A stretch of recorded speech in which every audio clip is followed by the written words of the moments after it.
नमस्कार, मैं हूं आपके साथ शिखा चौहान और आप देख रहे हैं इस वक्त पीआरबी। बकविल को लेकर सुप्रीम कोर्ट में सुनवाई जारी। सरकार को शुरुआत में ही लगा बड़ा झटका। किस बात पर सीजीआई गवई ने कहा कि मैं भी मजार जाता हूं। आइए जानते हैं कि बकविल मामले की सुनवाई में अब तक क्या कुछ हुआ। देखिए तो दो जजों की बेंच जो है बकविल को लेकर इस वक्त सुप्रीम कोर्ट में सुनवाई कर रही है, जिसमें स्वयं जस्टिस वीआर गवई और एजी मसीह, ये दो जज हैं। इनकी बेंच जो इस पूरे के पूरे मसले पर आज सुनवाई कर रही है। बकविल के खिलाफ और मुस्लिम पक्ष के समर्थन में कपिल सिब्बल अपनी दलीलें दे रहे हैं और उनका साथ देश के जाने माने वकील अभिषेक मनु सिंघवी दे रहे हैं। तो वही बकविल के समर्थन में सरकारी वकील सॉलिसिटर जनरल तुषार मेहता सरकार की तरफ से सरकार की दलीलें दे रहे हैं। सुनवाई शुरू होते ही और सरकार का कह सकते हैं कि सरकार पक्ष को पहला झटका लगता है। जैसे ही कार्रवाई शुरू होती है वैसे ही सरकार को पहला झटका लगने का काम होता है। दरअसल मोदी और शाह के सरकारी वकील 143 पन्नों का संक्षिप्त नोट न्यायालय के समक्ष पेश करते हैं और अंतरिम रोक नहीं लगाने की जो है इस पर मांग करते हैं। ये जो पूरा नोट है 143 पन्नों का, इसको पेश करते वक्त वो जो है जो अंतरिम रोक लगाई गई है सुप्रीम कोर्ट की तरफ से बकविल के जो भी मसले हैं, जो भी कह सकते हैं कुछ फैसलों पर, उन पर जो है अंतरिम जो रोक लगी है उसको हटाने की बात करते हैं और अंतरिम रोक नहीं लगाने की पूरी तरीके से मांग करते हैं सीजीआई के समक्ष और सुप्रीम कोर्ट में। और उसी बीच जब बहस शुरू होती है तो सरकारी वकील पूरे वक्फ बिल पर सुनवाई ना करके महज सिर्फ 3 प्रावधान पर भी सुनवाई करने की और कह सकते हैं कि सुनवाई लेने की सुप्रीम कोर्ट में अपील करते हैं, जिसमें वक्फ बाई यूजर का मुद्दा, वक्फ का ढांचा और नियुक्ति का मुद्दा और कह सकते हैं कि कलेक्टर की जांच का मुद्दा शामिल था। मतलब ये जो 3 पॉइंटर हैं उनको लेकर जो है सुनवाई की बात करने की बात कही जाती है।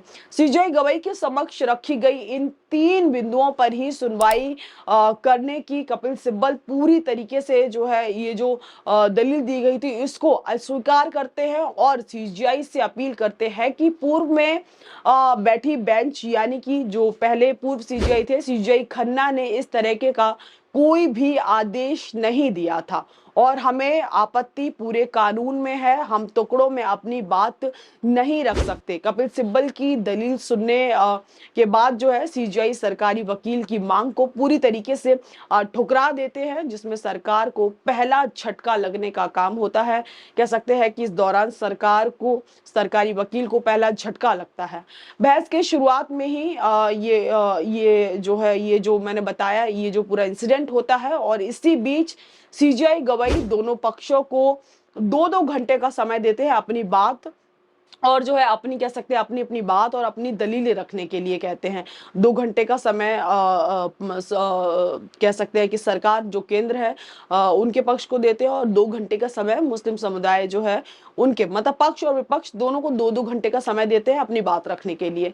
और जिसमें कपिल सिब्बल कई अहम मुद्दों को जो है सीजीआई के सामने रखते हैं और उसी बीच सीजीआई सुनवाई के दौरान कहते हैं कि संसद द्वारा पारित कानून में संवैधानिकता की धारणा होती है और कोई कानून संवैधानिक नहीं है। इसमें जो है जब तक ठोस मामला सामने नहीं आता है अदालतें उसमें हस्तक्षेप नहीं कर सकती।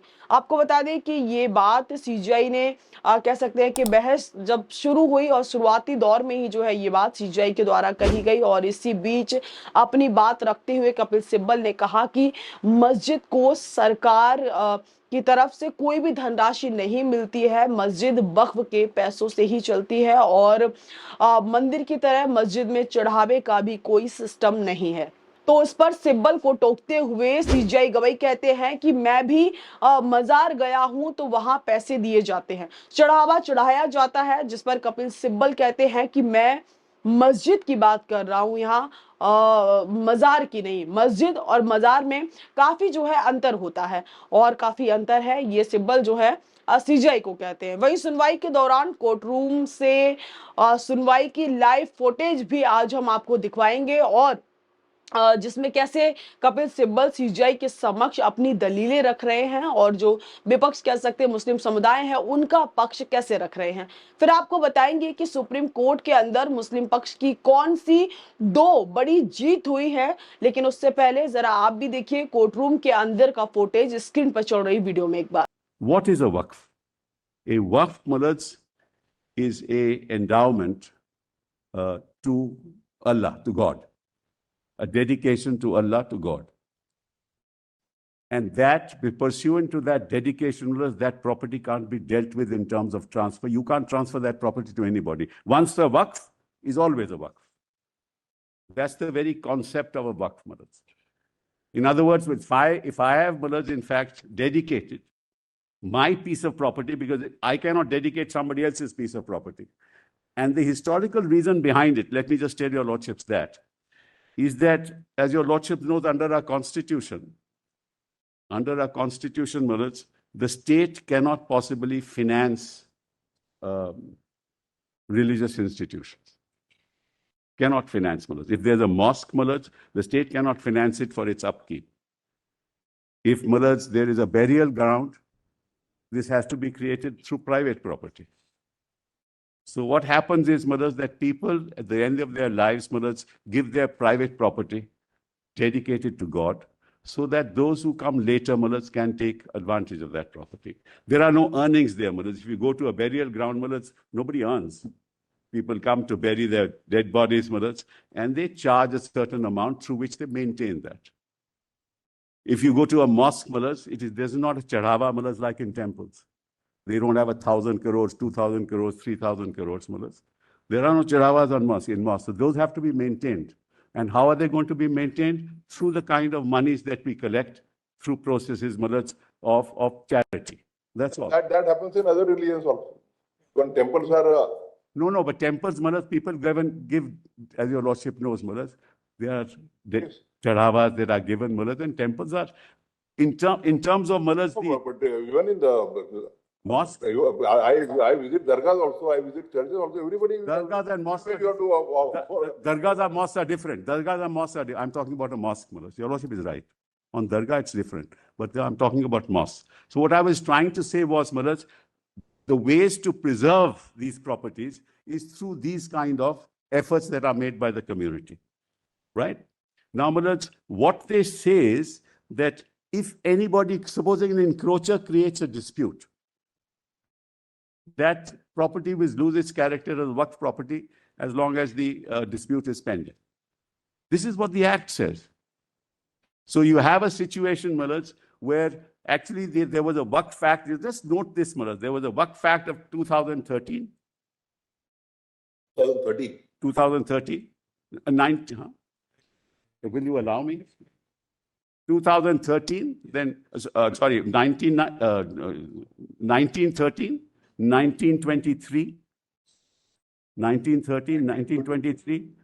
Was in 1923. तो अभी भी आपने देखा कोर्ट रूम का फुटेज और अब आपको बताते हैं कि कौन कौन सी दो बड़ी जीत सुप्रीम कोर्ट में मुस्लिम पक्ष की हुई हैं। तो देखिए, पहला मामला उत्तराखंड का है, जहां सुप्रीम कोर्ट के अंतरिम रोक के आदेश का पालन ना करते हुए उत्तराखंड सरकार ने मस्जिद पर बुलडोजर चलवा दिया। कह सकते हैं कि मस्जिद पर बुलडोजर कार्रवाई की, उत्तराखंड सरकार के द्वारा बुलडोजर कार्रवाई की जाती है, जिसके चलते ये पूरा मामला, ये पूरा का पूरा जो मामला हुआ वो सुप्रीम कोर्ट पहुंच जाता है। और कोर्ट ने सरकार के जो अधिकारी हैं, जो अधिकारियों से कह सकते हैं कि अधिकारियों को सुप्रीम कोर्ट ने ढंग से फटकार लगाई और जल्द से जल्द उस पर जवाब मांगा है कि जब तक ये अंतरिम रोक लगाई थी बिना किसी विदाउट एनी परमिशन या बिना किसी जब तक रोक लगी है, आदेश दिया गया सुप्रीम कोर्ट का, उसके बावजूद भी मस्जिद पर बुलडोजर कार्रवाई क्यों और कह सकते हैं कि क्यों और कैसे करवाई गई। और दूसरा एक और मामला सीजीआई गवाई के सामने आया, जिसमें हिंदू पक्ष के वकील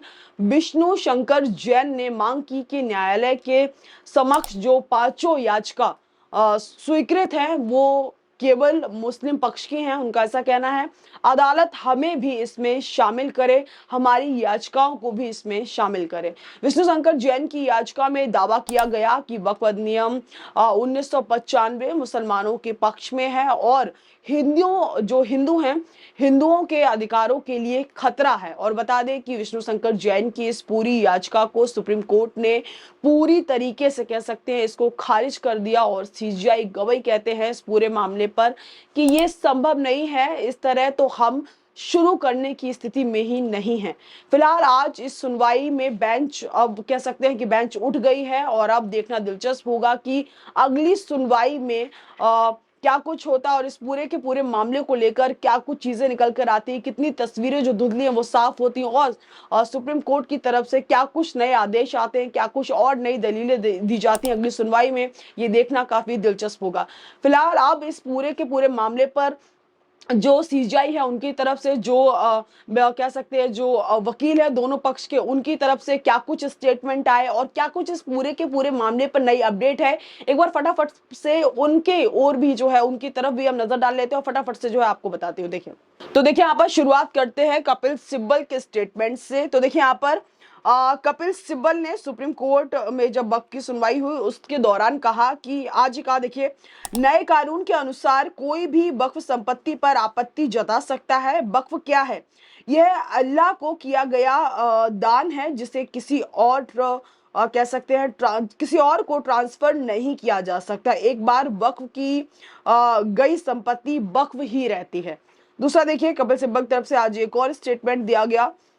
उन्होंने कहा इस कार्रवाई के चलते, सुनवाई के चलते, उन्होंने कहा कि कहा जा रहा है कि यह कानून वक्फ की सुरक्षा के लिए है जबकि इसका उद्देश्य वक्फ पर कब्जा करना है। यह कानून इस तरह बनाया गया है कि बिना किसी प्रक्रिया का पालन किए वक्फ संपत्ति छीन ली जाए। अगर वक्फ संपत्ति को लेकर कोई विवाद होता है तो उसका फैसला करने वाला भी सरकार का अधिकारी ही होगा। देखिए ये बड़ा स्टेटमेंट कपिल सिब्बल की तरफ से जो है आज की सुनवाई के दौरान दिया गया।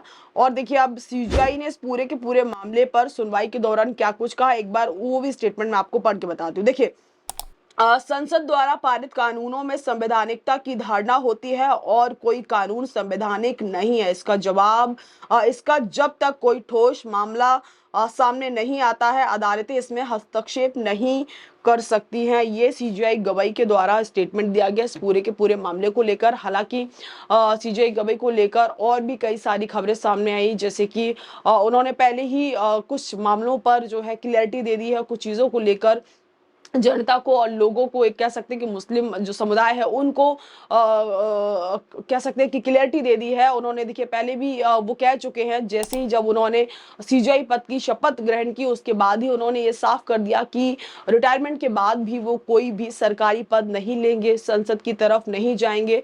जैसा कि मोस्ट ऑफ होता है कि जो सीजीआई होते हैं रिटायरमेंट लेने के बाद किसी न किसी पार्टी के द्वारा, नेताओं के द्वारा संसद तक चले जाते हैं, उनका रास्ता, उन्हें टिकट मिल जाती है, सीट मिल जाती है।